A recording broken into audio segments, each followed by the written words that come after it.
This is the first time we've had an original conditioned Martin Handcraft Committee in stock. And, well, you just heard a little bit of the horn. What do you think? Stay tuned. I'm going to tell you a little bit more about this horn.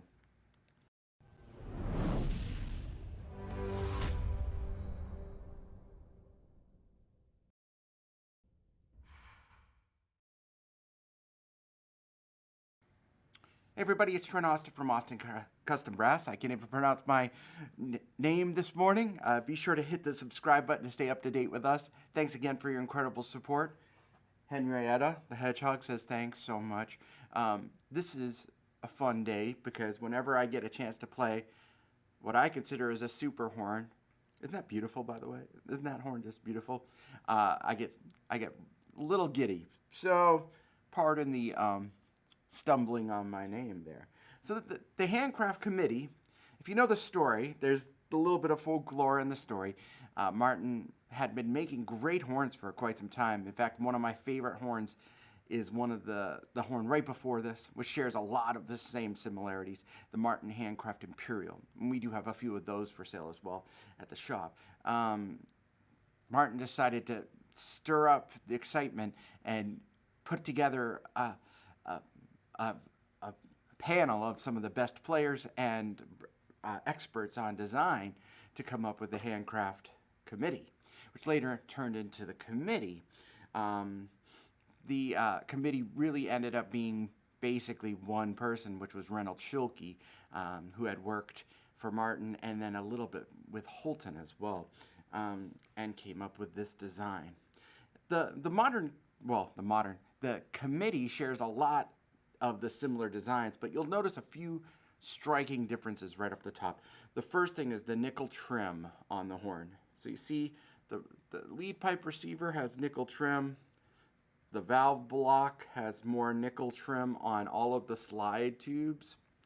The spit valves are traditional styled spit valves. They're not the trombone-style water keys that Martin later on put on the committee. The Handcraft Committee was only made for a few years. I'm not exactly sure of the time period, but maybe 4 years is probably an accurate representation of how many years they made this horn. And it came in 3 bores. Now, we've had the 1 bore in stock, and we sold that years ago. The 1 bore was a straight .445 cylindrical tapered instrument. Most trumpets are cylindrical instruments. In other words, they start small and eventually get big, with a consistent bore size approximately throughout. The committee 2 and 3 bores, which share similarities in both actually the Handcraft Imperial, the Handcraft Committee, and the committee.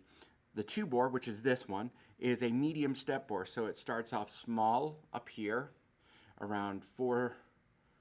I can't remember the exact dimension, but by the time it gets to the valve block, it's around 453. So it's a small bore, medium-ish bore.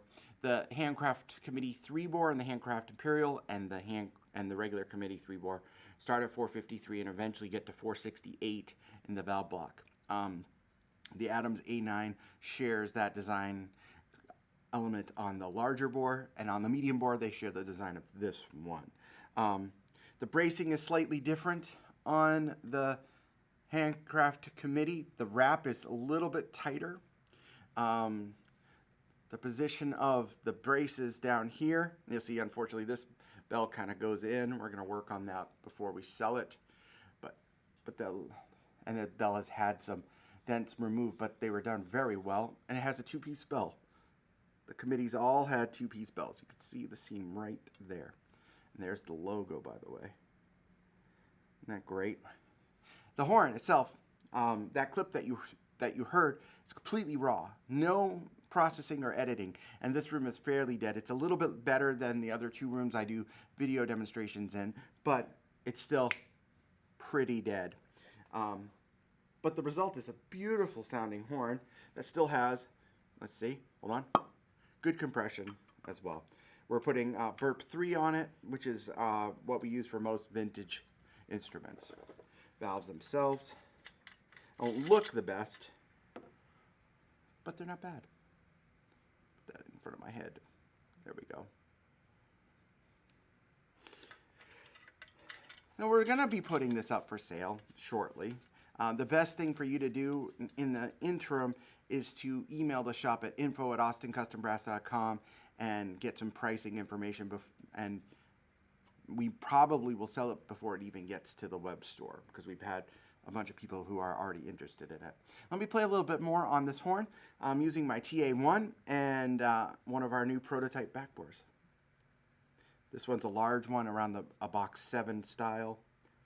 So let me turn off this talking mic and play on the trumpet mic.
It has really that cream that you think of the committee, but this one pops a little bit more. And the intonation on this horn, I think, is slightly better than on the actual later committee models. On those horns, the B below tuning C is quite flat, and the G second line is quite sharp.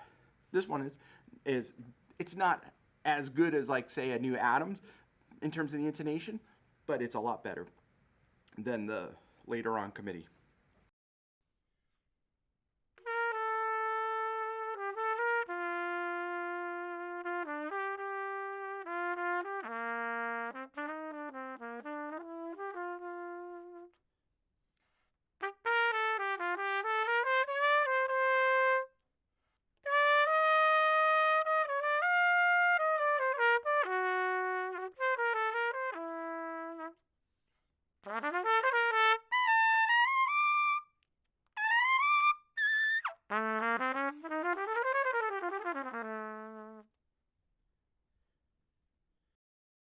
It's a really fun horn to play.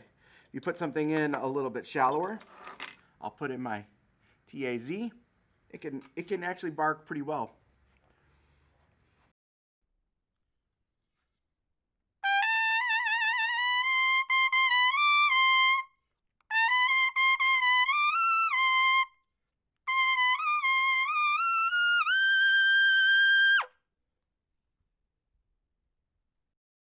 It's actually got a really good high A. So there you go. The Martin Handcraft Committee. For sale soon at Austin Custom Brass. The Holy Grail, it's one of them for sure. This, the old super recording, a 3-digit Bach or less. Those are, in my opinion, a Besson, like I have. Those are some of the most desirable horns that you can find. And we have one for sale.